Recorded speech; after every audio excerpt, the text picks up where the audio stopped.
Hi, my name is Spencer. I am an industrial designer at Ari Bicycles, and I'm going to take you through what it takes to design our Shafer gravel bike from scratch. And if you hang out to the end, I've got a little Easter egg that I can show you that not many people know about.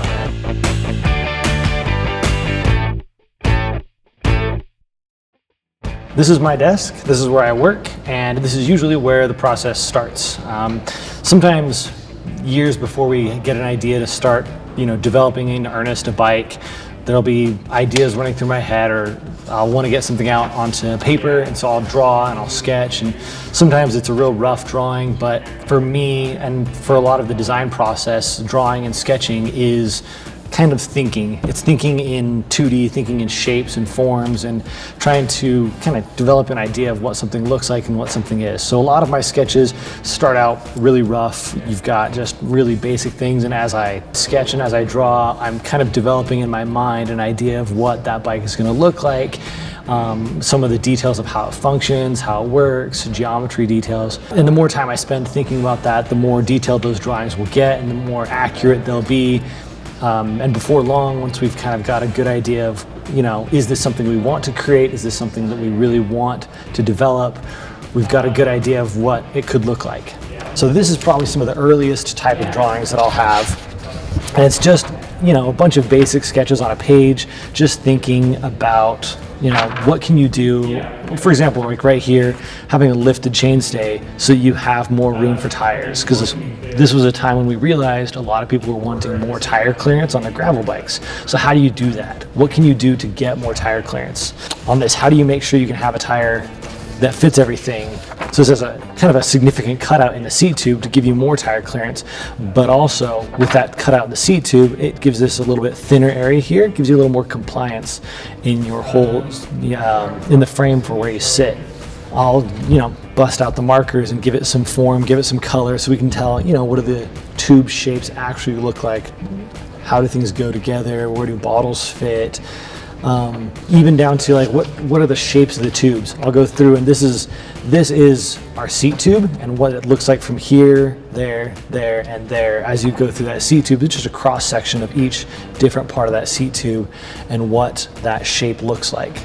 So once you get an idea of what it's going to look like, how those tube shapes will all work out, then we'll get into the CAD and we'll start making that closer to physical, doing all of the digital drawings and getting that sorted here. We do all of the design on a CAD software, which is computer assisted design. So all of that, I can put all these sketches and I can put all the dimensions, all of the important clearances and tolerances into the computer, and I can and then adjust all the shapes to follow how I design the bike to be in the drawings, so that this reflects kind of how we want that design to be. With each bike that we design, we put a lot of effort into understanding how people fit on a bike. So with the Shafer in particular, we really wanted to make sure that each bike size was suited to the size of person riding that bike. So on this bike, the chainstays are specific to each size, ranging from 425 millimeters long on the smallest size up to 440 millimeters on the largest sizes. And we did the same thing with our seat tube angles. So that's why having this CAD software and planning everything out is so important, is I can go in and make sure that for each size there's proper tire clearance, because the ISO standard for tire clearance on a mountain bike is 6 millimeters of room on every single side of the tire so it doesn't contact the frame. And because we wanted to put mountain bike tires into this, we wanted to make sure that we left room for mud and tire clearance. So in here, we've got the tire models, and it shows, we have the space to make sure that they're not going to have any sort of mud or tire issues in that frame for every single size for every rider. Once we've got everything kind of finalized in the CAD software, we can take those files and we can send them out on my trusty SD card, and we will take this over and 3D print some samples to make sure that even though it's designed the way we think it should be in computer, we want to make sure that in real life things function the way we want them to, and how does something fit in your hand, and how does something look. So we're going to take these files, take them over to the 3D printer and 3D print some samples. So right here I have a small selection of a few of the iterations of the storage door that we designed for the Shafer. We 3D print all sorts of different parts of the frames. We'll even outsource sometimes large scale 3D prints for full frames so that we can test all the components. So some of the things we'll 3D print are like an entire head tube. So this is for the size small. We want to make sure that every single size looks good and feels, you know, just the proportions and sizes look good. So we have small, medium, large, extra large. Every single size gets 3D printed so we can make sure that they look the way they should. We print a whole chainstay sub-assembly just to make sure, does the tire clearance fit well? Do we have the brake tolerances right? Derailleur hangers, derailleurs, fender mounts, all those things, because they need to be just right.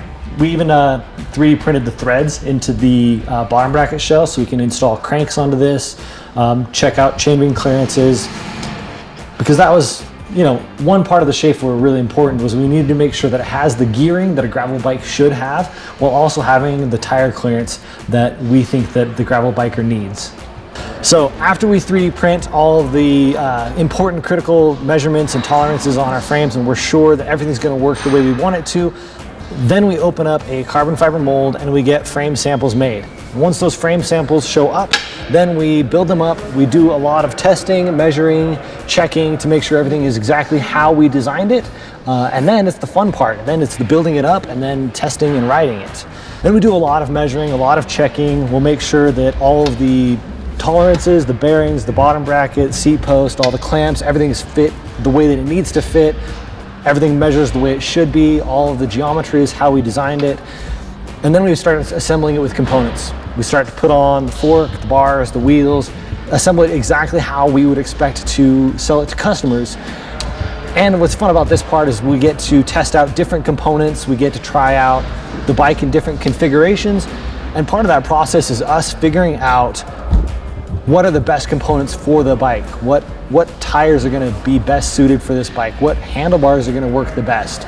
You know, testing out gearing options, different drivetrains. All of those things go into how a rider feels on a bike. So we take a lot of care and a lot of attention to what components we put on the bikes. So we spend a lot of time riding. This is our first prototype frame that we built up, and I've been continuing to ride this as my commuter throughout the winter. I've spent, you know, overnight trips. I've gone bikepacking through the mountains of Utah, Strawberry Reservoir. I've taken this bike in a lot of places and made sure that we can put it through its paces and that it's going to hold up to what other people are going to ride on it. Because gravel bikes get ridden off-road quite a lot, comfort was something really important to us when designing the Shafer. So of course, fitting a larger tire gives you more comfort, but if you're, you know, choosing between a bunch of different bikes that have large tires, what else can we offer that can give the rider a more comfortable ride?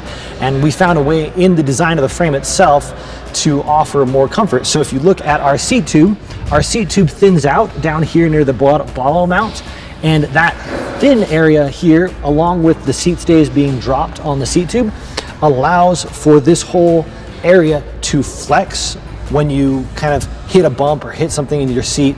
The whole seat tube area flexes a little bit to give you a little bit more comfort while you ride. Speaking of water bottle mounts, when we designed how the water bottles all fit on this frame, we designed the down tube to stick down just a little bit. It gives you a little bit more room to put water bottles. And you'll see on my personal bike, I've got this half frame bag frame. But because we have more room down in this front triangle, you can fit a frame bag and a water bottle, or you could just fit a really big frame bag. We just do that to maximize the amount of space in the front triangle to be able to put as much gear as you can fit inside that frame. I did not forget, I know we talked about an Easter egg that not many people know about, and I'm going to show it to you. So a lot of time was spent on our storage door, and I'm going to show you how that kind of works. You've got the lever here, opens and closes, kind of locks the door into place. This is honestly, I've lost track of the number of iterations we've done on this, but we're well into double digits of different versions that have been fully fleshed out for this. And this was the one that we found was best. But one of the secrets about this is it's two-sided, and I'll show you how that works. So I've got a spare door here. So this is the shape of the door, and this is how it opens. And it is symmetrical on the back side and the way that it attaches to the frame. So because you've got two bolts here, you can mount it on the frame this way, the way I've got set up on my bike, but you can also flip it around and mount it this way, which would shift the bottle up about 64 millimeters, and that would leave room to have one bottle on the down tube and one bottle on the seat tube. So the reason we did that is just for more options, more choices. But once we've got everything figured out, we've tested the bikes, we've ridden them hard, then we start to think about colors, graphics, paint, what we want it to look like, and what riders are actually going to see when they want to buy the bike. Maybe don't call them customers, call them riders. The people who buy the bike. And to that, we have Ryan, who has that job. Thank you, Spencer. So I do bike colors and graphics with a ton of people's help, Spencer being a huge part of that process. But thank you, Spencer. We'll walk you over here and I'll kind of show you some of this kind of chaos. Typically our process for bike colors and graphics, they vary a little bit per category. So sometimes mountain, road, drop bar, adventure kind of categories will do things a little bit differently. Just as far as like the market research that we're going through to find colors that we think will do well. But specifically for the Shafer, this is kind of a high level view of what some of that process looks like. We'll do a little bit of research on trends for the model year that the bike is coming out. So that'll be things like Pantone color of the year, or we'll use popular swatches from websites like Adobe Color. We'll do research into neighboring industries, whether that's like outdoor apparel or footwear or automotive, or whatever industries that we feel like can kind of share customer bases for us here at Ari. And then once we have a pretty good gauge on that, we'll go to basically just like a brainstorm board. Typically what we'll do is we will pull up kind of like some general renders first. So this is from Spencer, and I'm sure you guys have already talked about it with Spencer, but he'll generate a few of these different views for us so that we can base our vector templates off these specific angles, so we keep them consistent. So this is kind of taking some of that market research, implementing it into visuals that we can then all meet together as kind of like a board of individuals that will help dictate where the colors or what colors we're picking. But this way everyone can like physically see them rather than just looking at like a random color swatch in a book. They're actually seeing it on the bike and seeing what potential highlights and shadows could do to the color, whether it's a metallic, a flat colorway, or whatever. Right here we've got 8 different iterations of colorways that could or maybe will not be used for Shafer. So in general, that's kind of our process, is we'll pump out a few different views. And then once we get those views narrowed down to a few that we're happy with, we will get in contact with our factories and we'll have some paint samples made. That's what all these are. Pulled these out. These are paint samples for a bunch of different bikes. So if we see a Pantone we like, or if we see a paint mixture that we like, we'll request a color tube. And then when we see them in person, we can just tell a lot more as to the details of it, the specifics of it. So once we have the color tubes figured out and those have been approved, we will move to paint samples. Paint samples get made for this specific bike. We came up with these 3 color options. So this is kind of like an eggshell white with a gray flick to it. And then for the decal color, we went with this cool bronze. It is this Pantone color. So that was one option. We decided to shoot for a paint sample. We went for this kind of metallic brown, root beer metallic, I think is what we ended up calling it, with like an off-white decal. And then this was just prior to the time that we were opening our Bentonville, Arkansas location. And so we decided to do a limited edition colorway collabing with the Ozark Trails color palette that's really popular down in that area. And yeah, made for an awesome kind of 3rd frame only high-end option for the bike itself. That is what we end up submitting to our factories. We get those produced, we get them shipped over to us to then take a look at them in person. From there, we can make some final adjustments.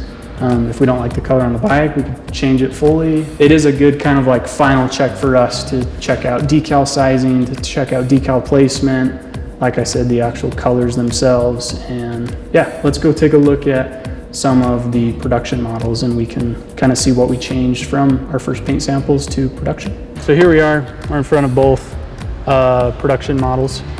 This, like I said, is our root beer metallic colorway. So if you come here a little closer, I can show you some of the details that kind of like involve all of the decals. So right here, you can kind of barely see it, but this is actually the Shafer Trail here in Utah. The Shafer Trail is actually like a really cool, popular, visually appealing kind of like gravel road. Okay, so this decal right here on the inside of the chainstay, be in the moment. We put that on, I think, all of our bikes at this point. We've kind of slowly rolled it out on a lot of models. And then the last little decal that's a little bit hidden is right here. And this is just the GPS coordinates of the Shafer Trail, or this little flag that you see at the top of the Shafer Trail. So all roads kind of lead to Shafer as a name and Ari as a brand when we're developing the decals and the colors. This one's probably my personal favorite. So we opted for like an eggshell white, so something that's not just true pure white, but something that'll look light, especially when you're all built up with a bunch of black components and different accessories. If you come in tight here, you can see we kind of did a horizontal kind of like varying line thickness gradient, if you will. So just something to take a one color bike and add a little bit of dimension, a little bit of like excitement to it. We want this bike to be as good as it possibly can be. Everything from colors and graphics to everything else that Spencer has talked to you about. Okay, so that's everything for like bike colors and graphics. That's my involvement of it. I'm gonna pass it back to Spencer, and yeah, hope you guys enjoyed. That's the process that we go through to design, test, manufacture our Shafer gravel bike. If you liked the video and want to see more, like, subscribe, press buttons. Thanks.